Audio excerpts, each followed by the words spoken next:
Mario, what's up, man? Hey, brother. Your dad. Yes. You just posted a photo. I saw it. Yeah. 89? 89, man. Wow. That crazy? 89. My dad had a play called Ain't Supposed to Die a Natural Death.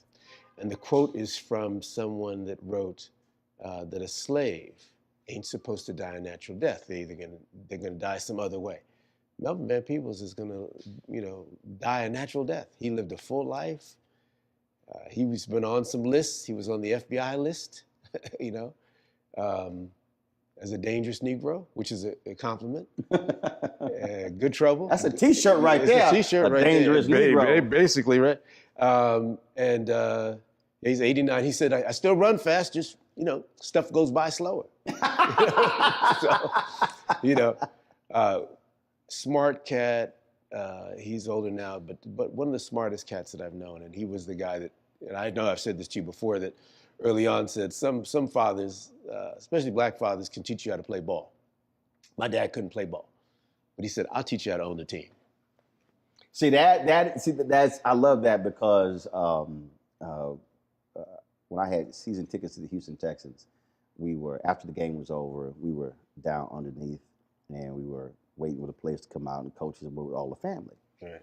And Wade Phillips, son of legendary Houston Oilers head coach Bum Phillips, was defensive coordinator. And so my nephew Chris probably was 3, 4. So Chris had a football and he was having. Chris signed his own ball. Chris thought that he put his name on it. Beautiful. Right. He's thinking for what's going to happen, not what is happening. It was hilarious. Yeah. And so we walk over and so Phillips goes, so Chris, what position you want to play? I said, no. Chris is not being raised to play. He's been raised to own the team. Man. And Wade Man. Doc, he's sort of like, Yes. oh. I said, Yes. that's how he's being raised. Yes. And that is so that mindset early on. because it completely, to me, it completely changes the trajectory of one's career or life when they are thinking differently. They're thinking about endorsing checks as opposed to somebody only handing you a check. Right. And that's when you mentally have gotten off the plantation. When you start to say, wait a minute, if they can make money from us, we can make money from us. And that's something that when you ask about my dad, that he always said, son, the golden rule is he who has the gold makes the rule. Mm-hmm. Not that gold is important, but you have to understand how this is played. That America is built on capitalism and democracy. Mm-hmm. So you want to vote, you want to have a say-so in that, but you also want to have some sort of business going that allows you to end up owning the team. When you think about all of those different conversations with your dad and watching him, how are you then making sure that your children are seeing the same lessons or learning these things? Even if you say, look, you may not want to be a director, but you can learn from what I'm doing and still apply it to whatever career you want to go into. Okay, so that's a good question, Roland, and that's going to vary with each soul you get. Kids don't come from us, they come through us. So like this interview right now, I can't tell where you're going to go with it, right? And I have no idea where I'm going to go with it. And you can't tell what my response will be, right? Right. So it's in the live, it's a moment. Kids are like that. So you have to sort of help figure out who that human being is and help them be the best version of who they can be. So for example, I'll give you an example. I have my eldest daughter, Maya. Beautiful, first daughter. Social, man, she can get up like me. We can go talk to strangers, no problem. Every teacher said, wow, Maya, if she spent as much time on her academic life as she did her social life, the girl would be an A student. I said, okay, some people would, because she's always talking. So some people would see that as a distraction. Right. I said, okay, that's an asset. So I made a deal with Maya. I said, Maya, tell you what school you want to go to? Daddy will pay for any school you want to go to. I have it like that right now. I don't know how long I have it, but right now I can do that. But here's the deal. You pick that school, but if you don't get over a B, I'm going to pick the next school. Oh, so she wanted to go to this little girls' school in Archer, a little, school in Beverly Hills. I said, okay, we'll do it. A little Mean Girls type vibe. Everybody wearing designer stuff. Not my flavor, man. Right. I'm not that guy. She talked. She had a good time. Socialite. Just got under a B-. Didn't quite get there. So Daddy picked the next school. So I picked a school in France. She didn't speak French. That wasn't in the deal. I sent her to school in France. So maintenant, elle parle français, tu vois? Donc, she had to learn French. She was thinking, you were thinking, not even just here in the U.S., not just California, but right. You said, no. Oh, yeah. We sent her to school in France. Hated it the first year. Cut her hair off in protest. Mouth all poked out, didn't want to talk to me. Said, good, you're going back again. Still, I didn't see the grades I want. She said, Dad, this is unfair. They're teaching me stuff in French. I don't speak French. By the second time, I know Maya loves to gossip. She got so tired of not knowing what was going on. She got her little French boyfriend, learned French, and now fluent in French. I brought her back. She said, thank you. Now, looking back. That's the way I dealt with Maya. But I also sent her to Ghana to work in an orphanage. I also sent her to live with one of the first black politicians in Africa for a while, to set up girls' schools. So that was with Maya. Now my son Mandela, different vibe. Mm-hmm. My other son, Michaelo, different vibe. My two of my kids, Michaelo and Maya, now have the house across the street from my house, right? But they out there working on the yard. You would think they just workers. They digging, planting, moving, painting, because that's good for them to do. So that each kid's going to be a little different. But what I found here, Roland, is the one thing I have found pretty consistently is you can't teach your kids heart, but you can give them exposure and experience. Right. So send Morgana, my daughter, to teach in Thailand. Send Mandela to teach in South Africa. So get them exposure. And exposure is right around where empathy is. And that's just around the corner from heart.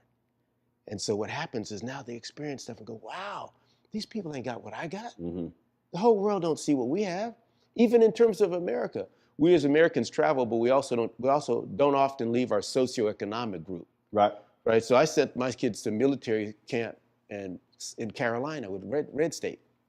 Then next year I sent them to a yoga camp where they did Vedantic healing stuff and vegan food, and they're going to either be really diverse or schizophrenic or just super well-rounded. But having that well-rounded thing allows you to understand different people. Here's the thing. I believe it's very hard to love people, to lead people if they don't feel the love. Mm. And if you can't understand different people, then you can't love them.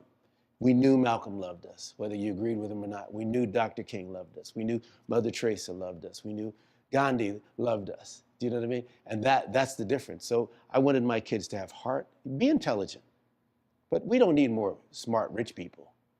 Where we're going right now with this climate, brother, it's not just about racial diversity. Tomorrow's game is going to be about biodiversity. So we need people with heart and with a higher consciousness. And that's what I've tried to give my kids. I'm just at the point now I'm starting to feel like I almost like my kids. They close. I'm like going, so that's one of the things that my dad saw in me. He said, okay, I know how to deal with Mario. He's an ambitious cat. So I know what I can do with him, but that's not the same thing I can do with his brother. One size fits all. Parenting doesn't get it. And how many siblings you have? I have a brother and a sister. Got it. Yeah. One size fits all. Parenting doesn't get it. So he was able to, I'll give you a case. Let me tell you one quick thing. This happened to me. I was writing a book on it called Free Thinker about my dad and my mom. I never knew what my dad was going to say. Smart cat, man. My sister and I were in LA once, and he said, I want to take you guys to a bat mitzvah. We said, what's a bat mitzvah? He said, it's a celebration, and part of it's a religious celebration and a coming of age thing, and I'm going to bring you. So my sister and I went, and there were these little beautiful Jewish kids, kind of nervous, kind of nerdy, and standing around, no one dancing. And me and my sister could dance. We looked like the Jackson 5 at the time. I had a big old afro. She had a big red afro. So we turned the music up, talked to the DJ, and we got out of the floor. We tore it up. And my dad was watching. And after we were dancing for a while, he said, come here, I want to talk to you. We thought, what's he gonna say, you know? He said, I love y'all, you know, but I'm very disappointed because you two are beautiful and you know you're beautiful and you know you can dance, but you're not bringing out the beauty in the other people. There's two things we love about people, Mario and Megan. We love who they are and we love who we are with them. You'll never know what that man who had been to Auschwitz was thinking or that little Jewish girl is thinking because the way you're dancing is so intimidating that they're going to just watch you and applaud you, but you're not bringing out what they applaud in themselves. Mm-hmm. So you guys are going to miss out, and I'm disappointed. So did he want y'all to bring them to the dance Brother, floor? we went back out. Let me tell you, we went back out. My sister got the old man up. I got the girl up. We got everybody up, and the guy wound up funding my movie years later, the kid who's bat mitzvah. Wow. You got to bring out the beauty in others. See that you see what I'm saying? And my dad understood good allies come in all colors. They don't just look like you or vote like you. Don't leave love on the table. I'm Deborah Owens, America's Wealth Coach, and my new show, Get Wealthy, focuses on the things that your financial advisor and bank isn't telling you, but you absolutely need to know. So watch Get Wealthy on the Black Star Network.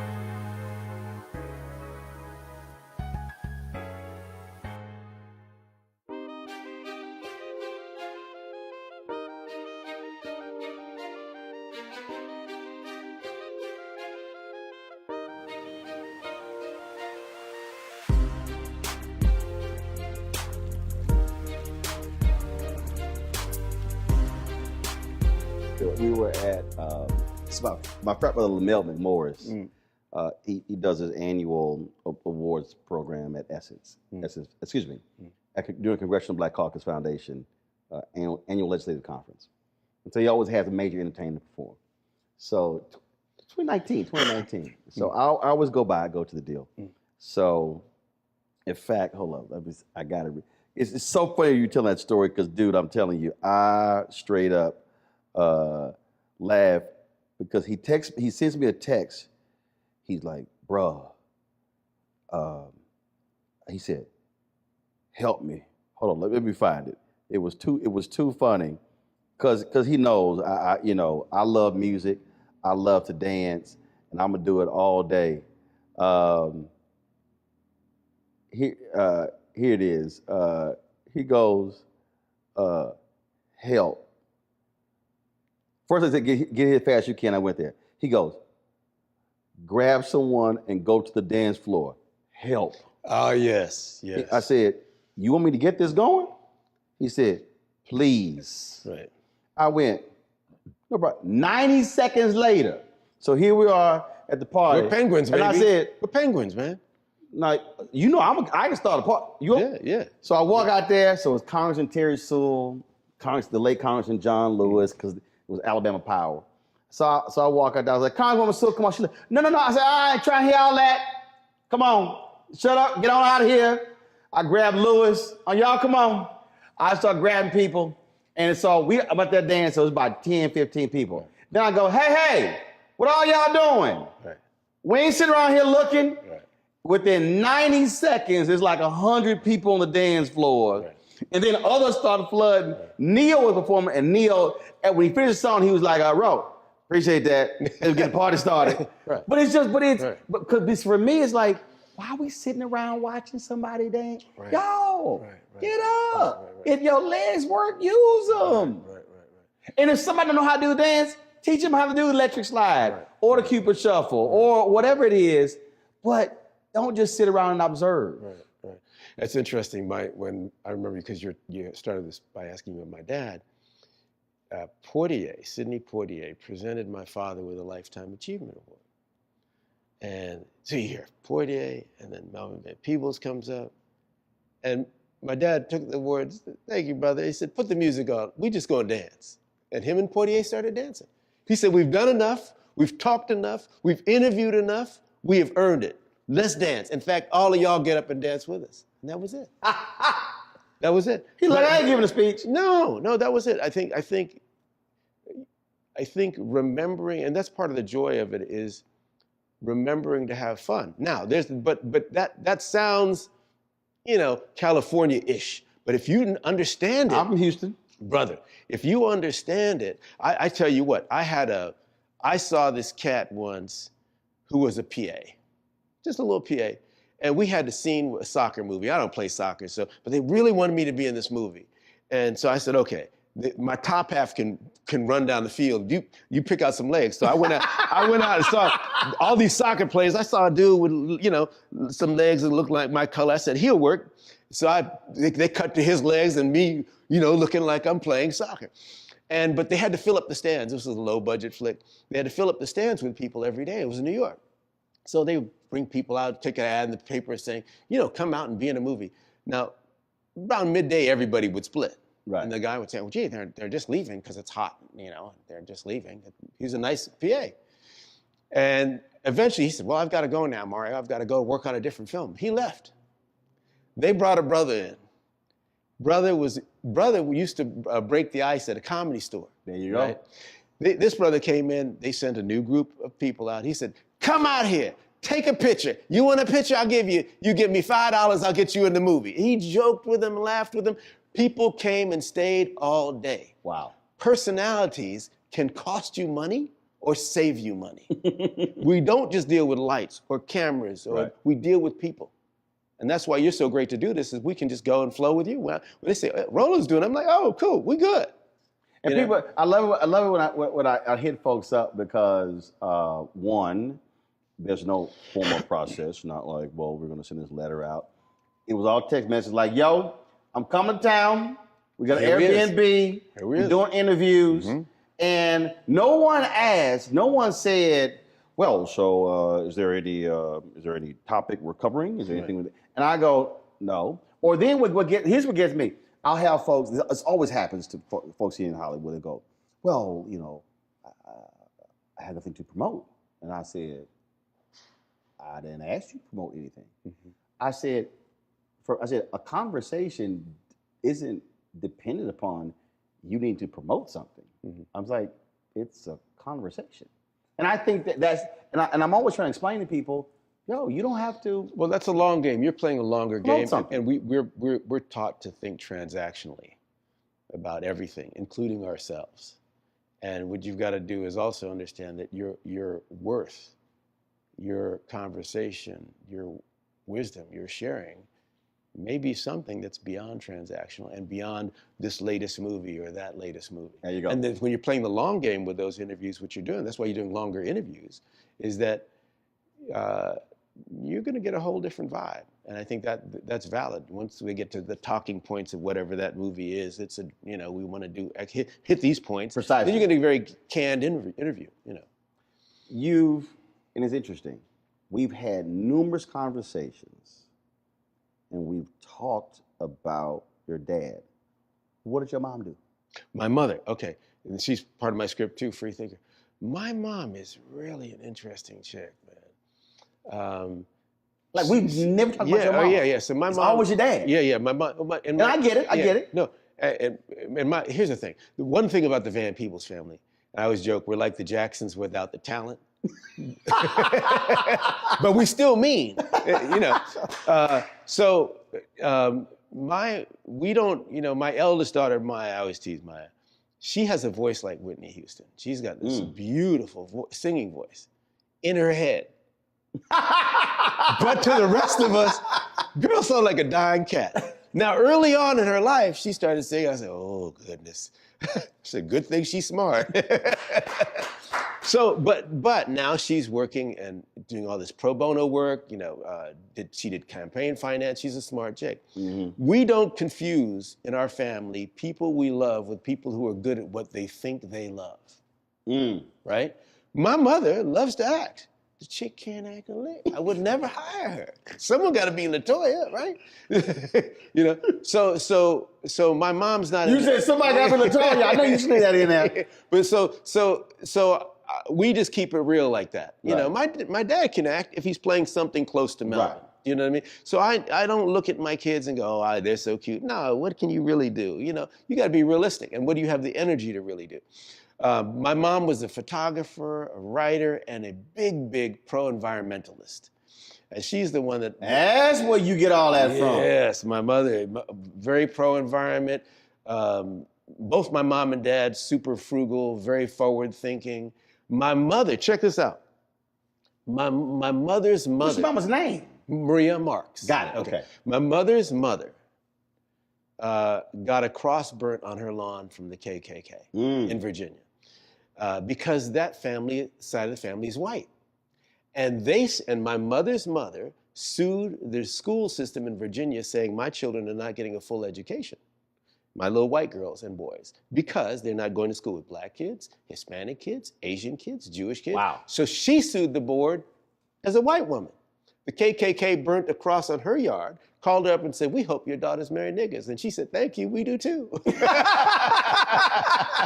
So my family is out the box like that. Now the good thing for me, what's been dope is, one, both my father and mother, free thinkers, not materialistic, traveled their ass off. So I was born in Mexico City. How many brothers do you know named Mario?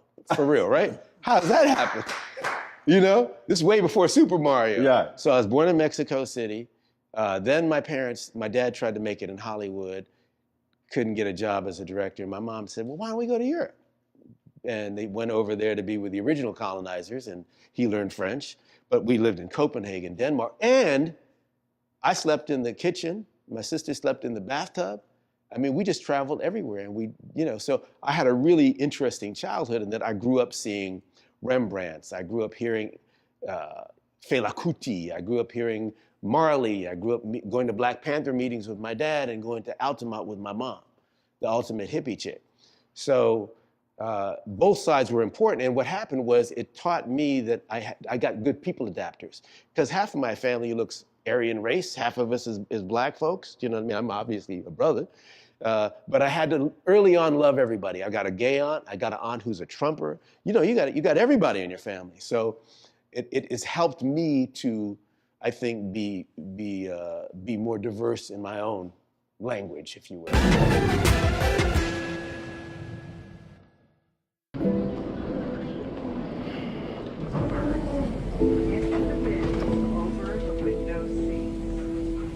Are the only bins that will accommodate larger overboard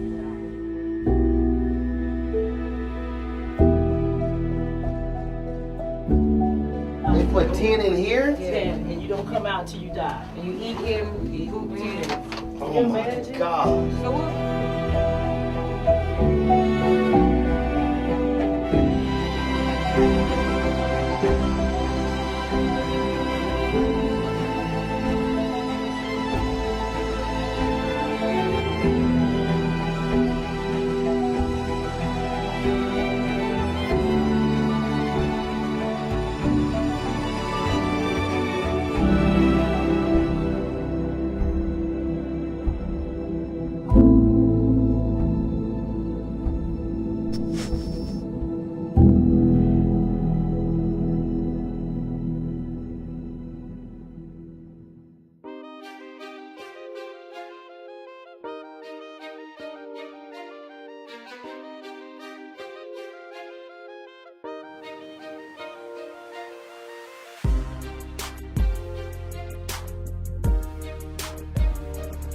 The thing that I think is so interesting when we talk about the diverse experiences, and we joke about this all the time. Oh, black folks don't do that. When the reality is, when you think about the African diaspora, when you think about even African Americans, it's not about what you think we don't do, it's really what you don't know that we've done. So when folks, black folks don't go to Martha's Vineyard, well, actually, they do. Sure do. Black folks. Inkwell, bro. Black folks don't. Surf. My son does. Go surf. Or I get it all I don't. time. I get it all the time. And then, black folks don't golf. I'm like, the golf tee was invented by a black person. What are you talking about? And how vital exposure is. And I think for a lot of our children, not being able to experience things outside of their circle, I believe is detrimental. My parents took us to museums Again, parents never didn't have college degrees and didn't Absolutely. Yeah. But they said no. They purposely took us out to restaurants, so we knew how to eat and how to be in public. All of those different things, and so there's something to say about if you say, well, we don't do that as an adult. No, you get out of your comfort zone because that actually helps your Well, children. it was interesting when I grew up with, seeing movies like Herb Jeffries movies and Bronze Buckaroo and Black Cowboys. So when I did my first feature in New Jack City, they said, what do you want to do next? And I said, I want to do a Western. The first 44 settlers of Los Angeles, 26 were African American. It makes sense. We wanted to get out of the South. Even the name Cowboys, right? They called us boys, no matter how old we were. So we had the dirty job. Take care of the horses, boy. Take care of the cowboy. And it wasn't until they glorified the word cowboy that they then changed the representation and you didn't see us anymore. So after New Jack City, I did Posse, and my father was right there with me. You know what I mean? So I think having an understanding of all that we can be and all that we have been, and not just saying, look, we know if, Hollywood's going to make professional boxers look like Stallone. But we know there's Ali and Mike Tyson, you know what I mean? And Jack Johnson and the Brown Bomber, you know what I mean? So we know that karate was a martial art invented by the Asian, but the Karate Kid don't get to be Asian. You feel me? So once you understand that the dominant culture will insert itself in a dominant way and reduce your culture to a backdrop, you understand that you go, oh man, images matter. That's this shirt here, right here. Images matter. So that's all my movies and my dad's movies together to say, that's right, our images matter. Because exactly what you're saying, Roland, we want to be the success we see. So my boys grew up going, yo, we can be in the West. We can be a superhero. We can be a lawyer. We can be that. And then what was the mind blower, though, was my daughters. They didn't have anyone to look at. And that was so cool about having daughters was it really hit me. I might have missed that and said, oh, wow, I got to make sure I do stuff where we see the sisters and that we encourage our sisters to make films as well, because they need to see themselves represented not just in front of the camera, but behind the camera. So, I did the Salt and Pepper movie. I made an effort to say, okay, this next Western that I'm gonna do, I got some badass women in the saddle. There was Stagecoach Mary. There was some real black women in the West who didn't take no shit. That we need to see. So I think we want to be the success we see. That's why I loved in Black Panther, not my movie, but Black Panther, the other movie. They had the little nerd science chick. Right. Who was cool as heck. Right. But knew everything about, she was There the you go. science geek. I was like, that is important to see. Because we got to make smart the new gangster. Right. You're a smart brother. That's why you're here. You know what I mean? They're going to be cats that are more talented than us, smarter than us, but they didn't have the opportunity. Right. And we have the opportunity, and we have to show ourselves that we can make, that smart is the new gangster. That's Speaking it. of movies, why is it so hard to see Panther? What's Bruh. the deal? Wow. I mean, if you go to Amazon, I think I tried. Man. So I have a collection of That's of- a hard movie. of They'll black charge you $300 DVDs. on Amazon. I was like, I'm not about to pay no $400 for a VHS copy. right. What's the deal? Man, it is interesting, Roland. It is the movie they don't want you to see. It's funny, I made New Jack City. You can get it anywhere. Posse, you can see it anywhere. But a movie that says that it is not an accident that we medicated the black communities right around the time when they were getting militant, when you had the Panthers starting to organize and people starting to vote and march on Washington. We let these communities get medicated. In fact, that comes up in The Godfather, where they say, as long as it stays in the black communities. So we asked the question, they tried to ask us questions. I asked them, the reporters when we did, I said, listen, why is it a 13-year-old boy in the hood can find a way to buy a gun, some liquor, or church, or some crack, and yet you can't find them to arrest those people? You can't arrest that dealer. Why is that? It's like right now. So I'm literally looking on Can't get it. Amazon right now. Yeah, it's hard to get. And I type in. I think it's free. Listen, it's free on YouTube. I don't care if I don't make $1 of it. It is. Go see Panther on YouTube. Just see it. That's what you need to do. I mean, because again, I have this collection of black movies, DVDs, documentaries, and I was sitting here going, what in the heck? And that question has come up a lot. And they don't want you to see that. And what studio did that? Who did Panther? It was Polygram, which then got sold to MGM. So is under MGM. Yeah, man. Oh, so that's Mark Burnett. MGM didn't MGM just got sold to somebody? They go back and forth. Amazon or somebody like that. But that is, I'm telling you, it is. You can. Is it Amazon? It's crazy. It's crazy. Yes, Amazon owns it. Yeah. But it is crazy. You cannot get that. You cannot get that. And in fact, listen, when Panther came out, so my father wrote it, and I directed it. And we had an agreement. If people liked the movie, I would credit my directing. He would credit his writing. If they didn't like the movie, I would blame his writing. He'd blame my directing. And we would go full in. I called my daddy the has-been that never was. He called me the wannabe that never will. And we would just clown each other. But we did this movie, and when it came out, there was a well-funded right-wing organization that took out ads on Times Square, that whole thing that goes around, said, "Don't see Panther, the 2-hour lie." And a whole bunch of folks got pissed off from our community who said, "How dare you, cultural tourists, come up in here and tell black folks what we should see and know about our own history, about the Black Panther Party for self-defense." And they took out a big ad, and I think it was Spike and Whoopi, and everybody got together and took out a big ad defending the movie, man. But that was the movie, man. After it came out, we got all these reviews, awards. That movie has been buried. Buried big time. Big time. Big time. Yeah, it's the one movie I did that you can't see. Very hard to get. So we probably gonna just raise that issue. I think it's time, man. Yeah. I think it's time. Right. A couple people come to me and said, "Man, that movie was ahead of its time." And again, it's Angela Bassett reprising her role as Betty Shabazz in it, and Kadeem Hardison is in it. Courtney Vance is in it. That's where he met his wife.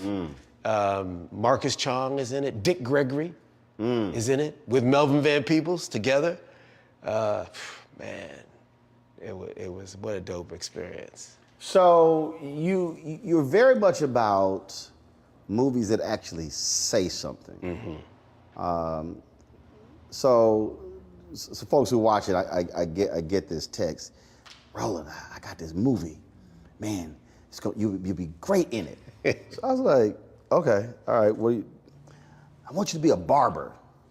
The hell I'm gonna be a barber? And so I had one requirement. I said, Mario, I got to play a clean barber. Yes, sir. I said, the brother who cut my hair growing up, his name was Harvey. Harvey was always clean. Had the ass guy? No, he didn't have ass guys, but Harvey was always dressed.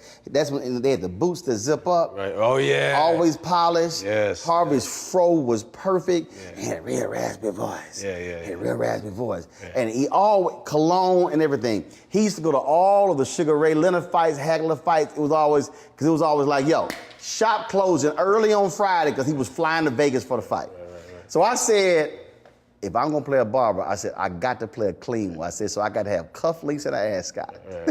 And you did it. You came in and did it. And here's the thing. You showed up on time. You got in there. You got it done. You understood time is money, and we made it happen. But the thing is, for us, for our community, the barber has often been where the Greek chorus takes place, where you have those conversations with us, about us, that we don't typically get to have. So it's kind of being in the town square. And you were great at leading it off, man. Because I needed someone that could kick the truth, and yet speak truth to power, but make it fun. Well, first of all, it was crazy because you had Earthquake who was next to me, right. DC Young Fly, and it was funny you talking about time because I had a speech. Paul Rodriguez, right? Too. Paul Rodriguez. I had a speech to give, and Paul kept missing his lines, and I was like, Paul, dog, come on, man. Right. Like it was crazy because again, my show's live, so like my crew will tell you, right, you got to bounce. When I sit down, right, I am not. No, you're sitting here like, oh hey, we need 15 more minutes. Like, it's about 60 seconds brother, when I start. You're the James Brown of reporting. Hey, you know how James didn't play? He'll find you. You're the James Brown of. No, we were shooting that movie. I was. Look, right. How far? I was literally on my GPS going, okay, the airport is 42 minutes away. Right. We got it in, man. I'm like, we get this here. We get it in. I'm seeing the sun set, and I was like, all right. But it was, because, and again, people who they just see a movie and they think, oh, hour and a half, 2 hours. It's shooting the same thing, multiple angles, and I was sitting here and I was like, we got to do this 7 more times. But again, I'm just so used to live where, boom. So the movie was called Armed, and there were little subtleties that you did that when I showed the movie Armed, people crack up. We showed it at the New Jersey Film Festival, and that little part where you said, I got a cake in the oven or something, you see, you broke it up. When Chief starts to lose his stuff, you know, those little subtleties were so good because you were, as I said, able to speak truth to power, but to make it fun, to package it in a way that we can hear the truth, nod our head, listening, and get it done. And you did that, and still kick the truth. Well, it was fun. We said stuff in that movie that you're not supposed to say. It was fun, but I was sitting there going, I said, man, I don't know how y'all do this. I said, this is 14, 16 hours. Right. Because again, for me, it's like, I love live. I hate taped. It's like when we go. We going straight through. Right. And so the whole movie making process, again, people never see how the sausage is being made. Right. They'll watch a movie, but they don't watch the director's cut or they don't watch the director's commentary. Right. Sometimes I'll watch a movie and I watch the director's commentary because I want to hear how to describe this scene and what they did here and how they shot this and stuff along those lines, because it really does give you a much better understanding of how it all came together. Right. Well, and it's interesting. My dad was at a film festival. I think about him a lot because he just turned 89, and they said, Mr. Van Peebles, what do your movies have in common? Was there a common thread that you have in your films? And he got up there, took his cigar out, and he said, yeah, niggas win. Niggas win. And you know, and I think about it is that, you know, for a long time we thought we were told we were, what, 300 years of slavery, another 100 years of Jim Crow. That's 300 plus another 100, maybe 400 years of niggas don't win. We're 3/5 of a human being. And I think us having imagery where we could stand tall and see it has been a big part of us winning. I think that when South Africa fell, you know, 2 favorite shows they were watching, Roland? They were watching Miami Vice with a white leading man and a black leading man, and The Cosby Show. And I'm not talking about The Cosby Show as I'm talking about the show as a phenomenon. Yeah, Cosby Show, yeah. And apartheid fell. That those boys and girls in Iowa who may never see a black person could conceive of Huxtables in the White House and call them Obamas 20 years later when they grew up. That we could now, so what we say about ourselves, and here's the thing, in most media, and this is the tricky thing, and I'm all for everybody doing what they want to do, but in a lot of media, we see black folks represented as stars and thugs. Mm-hmm. By and large, stars and thugs. Stars you fear, stars you envy, and thugs you fear. And neither of those is a good basis on which to build a friendship or a conversation and say, I'd vote for that guy, I'd marry her, I'd marry him, I'd get involved with them. You know what I mean? So I think that what I try to do as a filmmaker is, first of all, do things I love. Mm-hmm. My 3 loves: love what I do, love and enjoy the folks that I do it with, and love what I say with my work. But if I get those 3 chakras to line up, career-wise, I'm rich no matter what the paycheck. So sometimes I want to do a film like Armed, I'll go out and fund it myself. I don't wait, just like you. You get your camera equipment, you call me up, you do the interview, bam. Because you shot a lot of that in your house. Totally. I don't mess around. I mean, you call folks like, hey. You see my daughters there? I have my family at work. Yep. Let me tell you, there was a scene in Armed where, you know, at a certain point, my character, Chief, shaves his head. And there was a scene where we couldn't figure out the board, the way we shot it, that there was going to be one scene left where I was bald-headed, but I needed to have hair like in the beginning of the movie. So I didn't, you know, I said, okay, I need the hair lady to go get me a real good wig because I hate jive-looking wigs. Right. So they went out and got this wig. It looked so whack, man. It just looked hella whack. So I looked around. I said, who's got the same hair quality as me?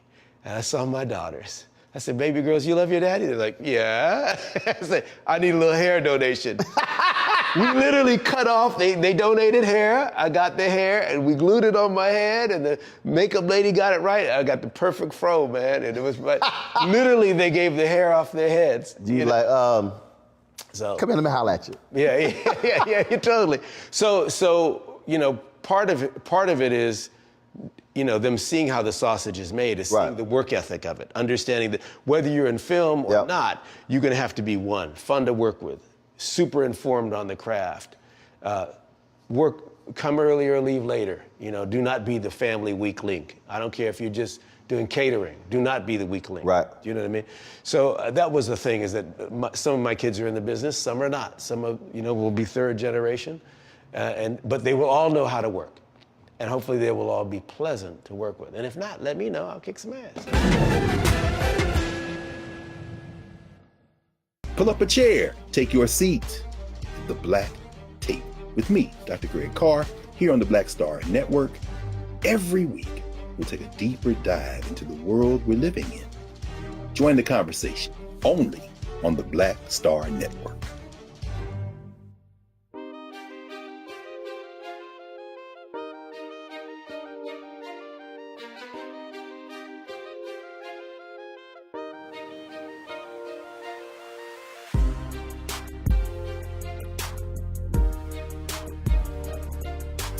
The thing that people don't, I believe, really understand is that, and I've said this for years, like literally my entire career,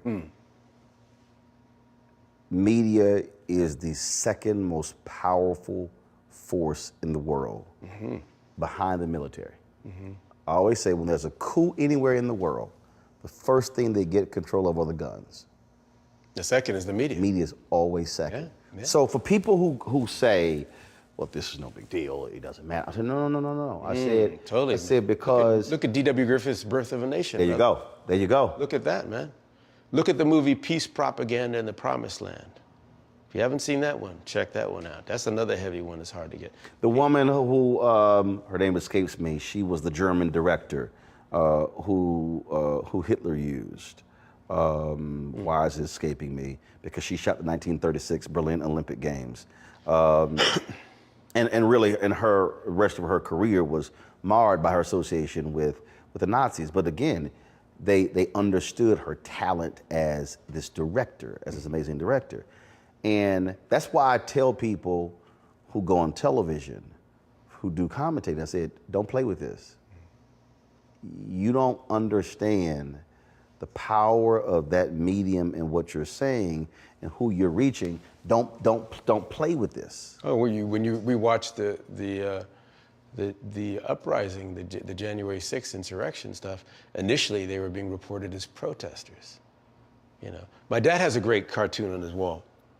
It's a picture of a black couple stopping at a grocery store. There's a flood, and they're taking some stuff out. And it says, you know, black family looting.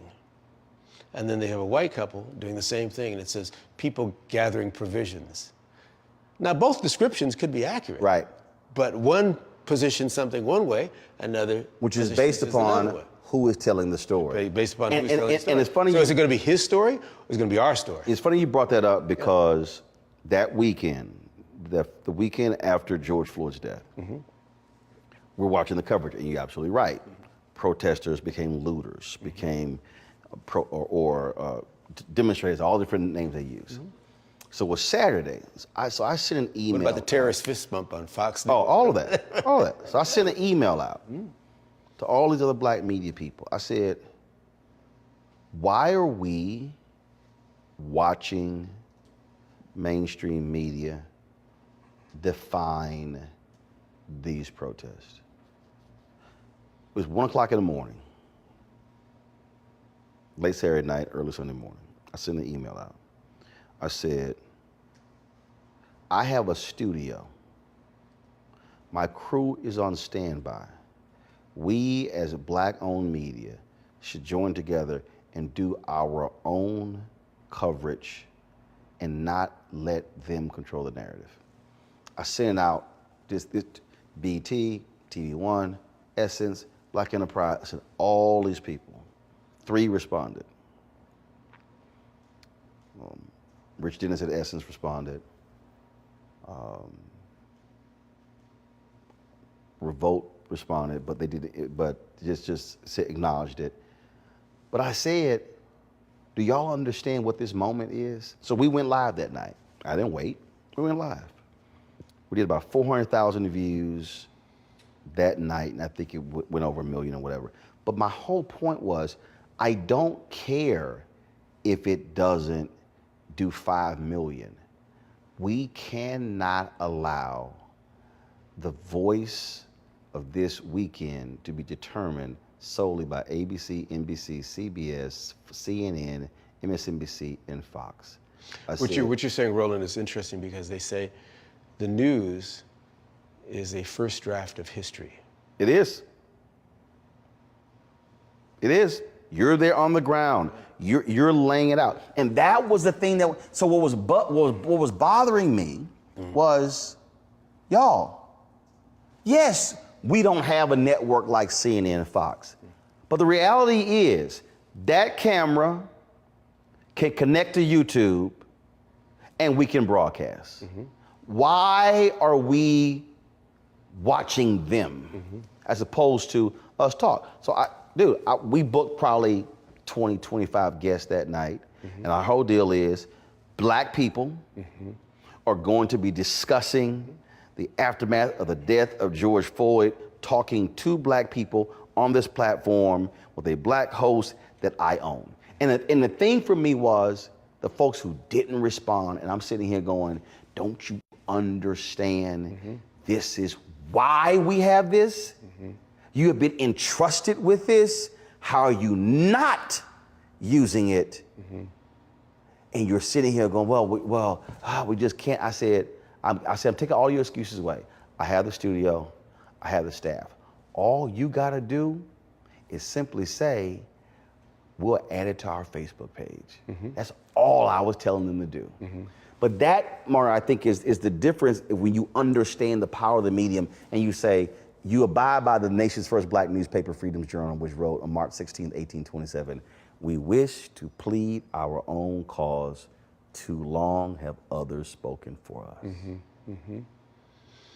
Yeah, and that's a part of you. We talked about the movie Panther. Was part of what was significant for them was for them to see Black folks doing it. It wasn't going to be the old weapons they had. It was the food and breakfast programs, and the free schools.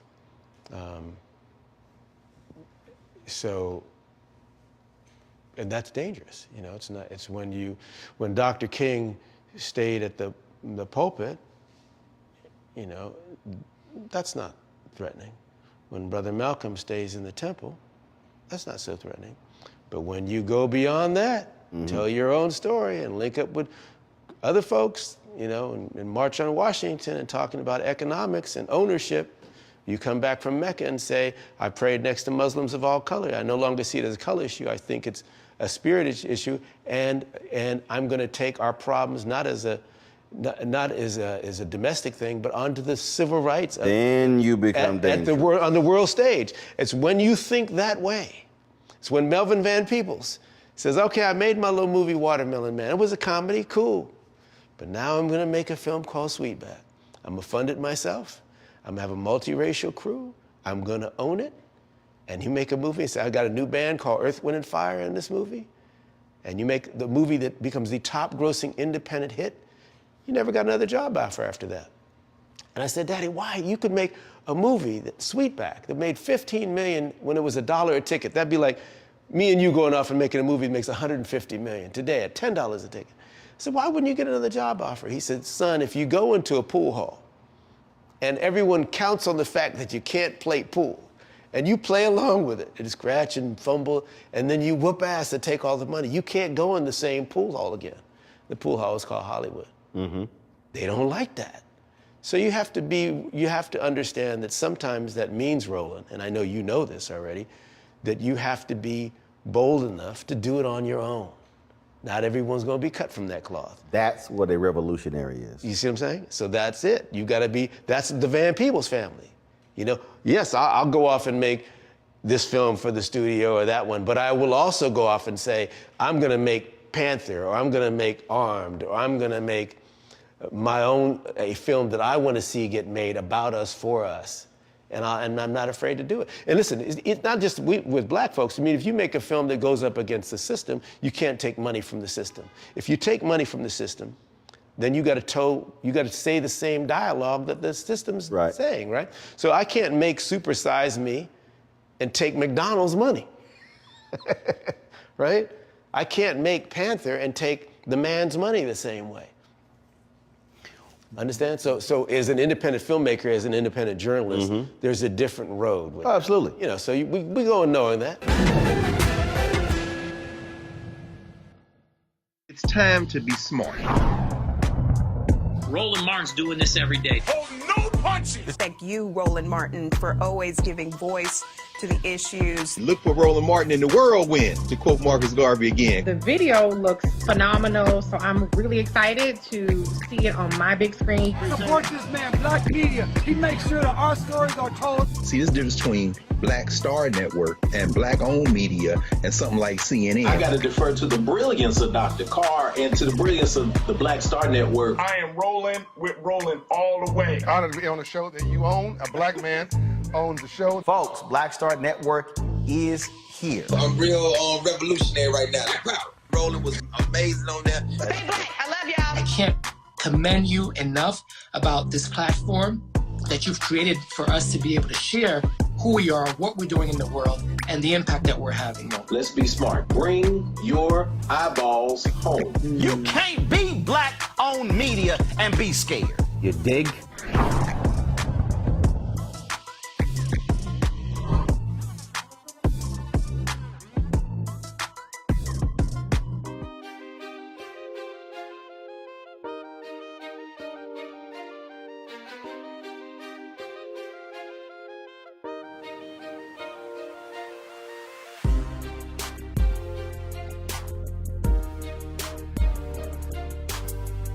What would you love to do that you haven't done? That it is, you like, I want to do that. I want to. Yeah. Okay. Is it a movie? Is it a documentary? Is it what is it where you like?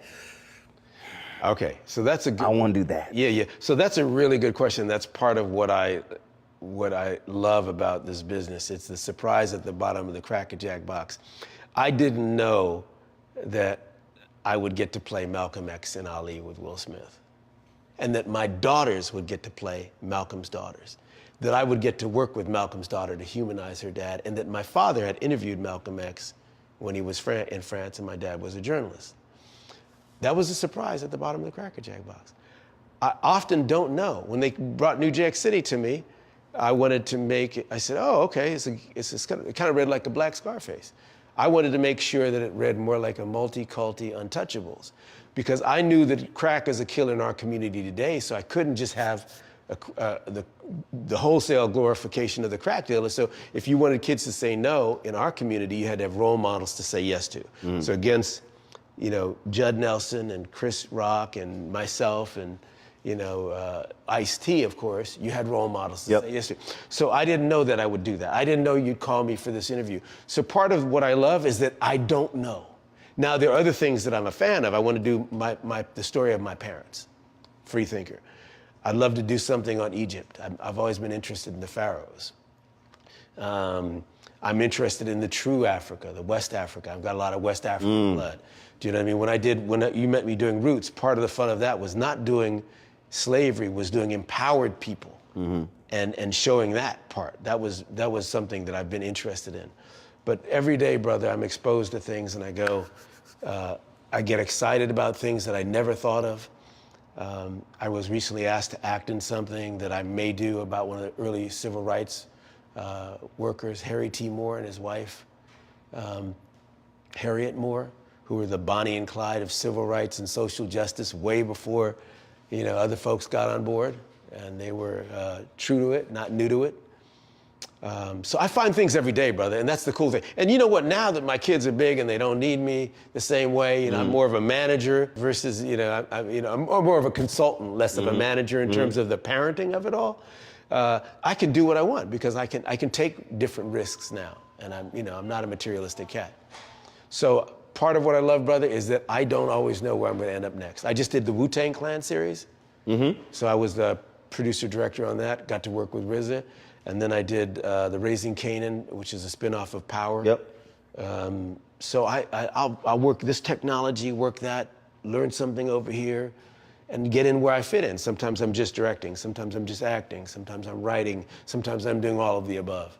Playing my father, I didn't really know that I would wind up doing that. Playing my father in Badass was a great experience, man. So. See, I think you used the word just a moment ago when you said excitement. And that's the thing that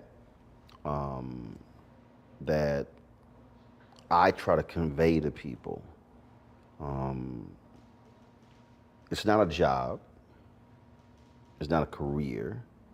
It's still the excitement of the craft. You take a singer.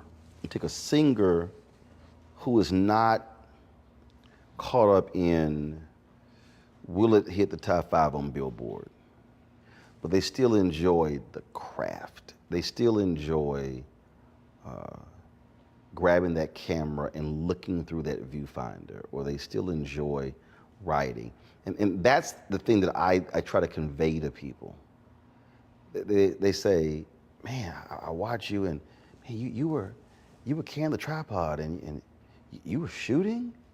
And I go, yeah. Because there still is the joy of, man, I love that shot. Or, oh, look at the use of the LED lights, and the color in the background, and oh man, that's why I try to explain to people when you know you're truly doing what you want, when just getting that shot, that drone shot or that jib, that still brings you joy. That's loving the craft. Yeah, yes, it is. And to me, it also it reverberates, it echoes. I'll give you a case in point. It was a brother that stopped me and my dad. We were walking down the street. He had long silver dreads and he had his son with him. And he said, Van Peebles, excuse me. And we both turned around. And he said, I have to tell you both that I'm a fan. I'm not a groupie, but I'm a fan. And sometimes I go to the films and I'm entertained. That's a good thing. Sometimes I go to movies and I learn something, and that's a good thing. And sometimes, rarely, I come out of a movie proud to be a black man. And with your movies, I get all three. The echoes. Right. When people say, there's a big difference, Roland, between being recognized and being appreciated. You know what I mean? Kim Kardashians are recognized. Appreciated, that's a whole different thing, man.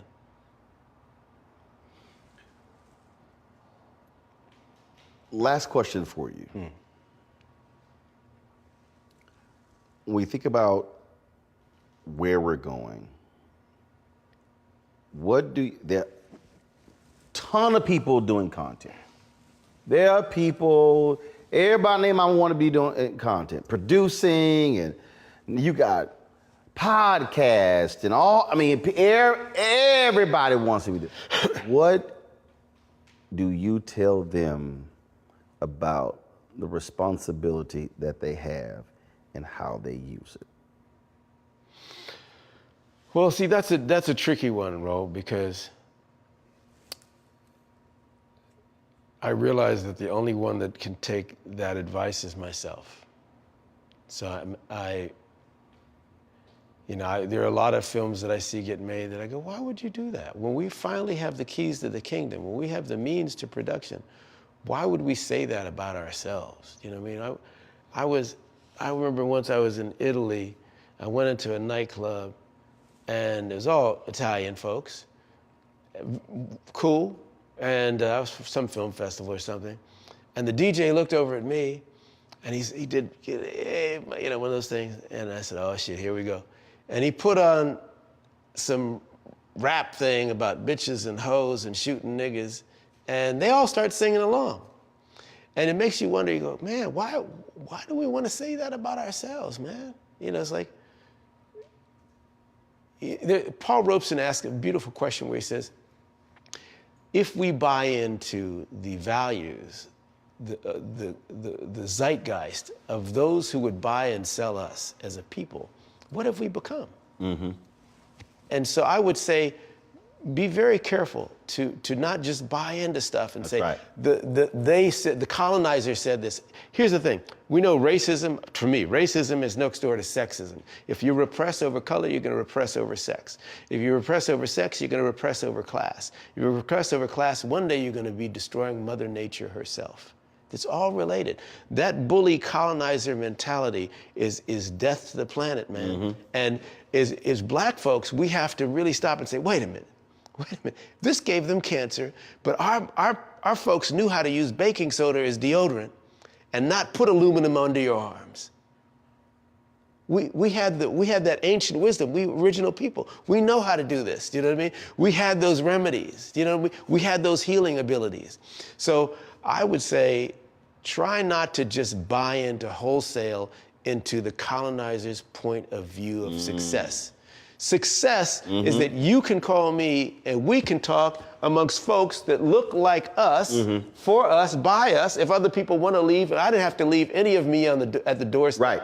No one's telling me what to say or not say. That's success. That's free speech. Right. You feel me?